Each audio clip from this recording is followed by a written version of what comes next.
Chaque année, à la même époque, on entend reparler de la crise de la dette grecque. Petit retour en arrière. En 2009, la population grecque et le reste de l'Europe découvrent une situation catastrophique. Une dette abyssale, longtemps camouflée grâce à des comptes publics truqués et un pays au bord de la faillite.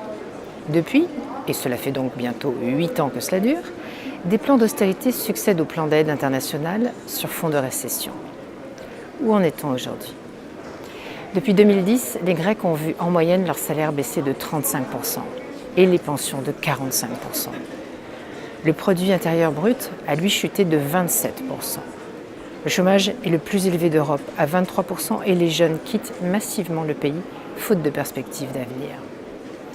Le gouvernement de Tsipras affronte une situation sociale explosive, mais a malgré tout adopté l'essentiel des demandes de ses créanciers avec des réductions de ses dépenses de façon à ce que le budget de l'État grec dégage un excédent primaire, c'est-à-dire hors intérêt de la dette. Car la dette représente 179% du PIB et asphyxie littéralement le pays. La situation est quelque chose de kafkaïen. Chaque année, des échéances de plusieurs milliards sont à régler et chaque année, la Grèce a besoin de prêts simplement pour payer les intérêts de cette dette et éviter le défaut de paiement, sans pour autant réduire son endettement. Dans le même temps, l'austérité budgétaire étouffe la croissance et les risques financiers découragent les investissements étrangers. Pourtant, une solution peut être envisagée. Il faudrait que les créanciers renoncent à une part significative de leurs créances. C'est la seule façon de sortir de cette spirale infernale. Aujourd'hui, la situation est bloquée et le spectre du défaut de paiement ressurgit. Et ceci parce que les créanciers, c'est-à-dire les pays de la zone euro, la Banque centrale européenne et le Fonds monétaire international, n'arrivent pas à s'entendre sur un nouveau plan d'aide. En fait, le désaccord est surtout entre le FMI et l'Allemagne. Le FMI refuse de continuer à prêter s'il n'a pas de meilleure garantie de remboursement. Et pour le FMI, de meilleure garantie de remboursement, c'est l'allègement de la dette pour la rendre plus supportable.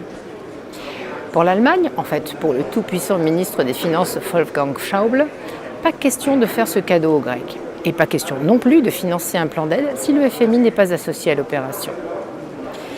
Ça ressemble à s'y méprendre à un dialogue de sourds, exactement comme il y a tout juste un an. Un compromis avait été trouvé au dernier moment, mais sur le fond, rien n'avait été réglé. Alors que fait-on ? D'abord militer pour qu'un nouveau compromis soit trouvé d'ici juillet pour éviter une catastrophe. Et plus tard, pour qu'une vraie solution soit mise en place. Il faut savoir qu'en septembre prochain, il y a des élections législatives en Allemagne. Et cette échéance explique certainement l'intransigeance de M. Schäuble. Depuis le début de cette crise, il répète à ses électeurs du CDU que la Grèce n'a que ce qu'elle mérite.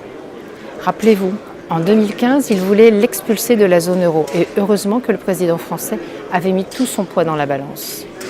De mon côté, je ne désespère pas que les électeurs allemands réagissent et admettent que ce discours punitif est contraire aux valeurs européennes de solidarité.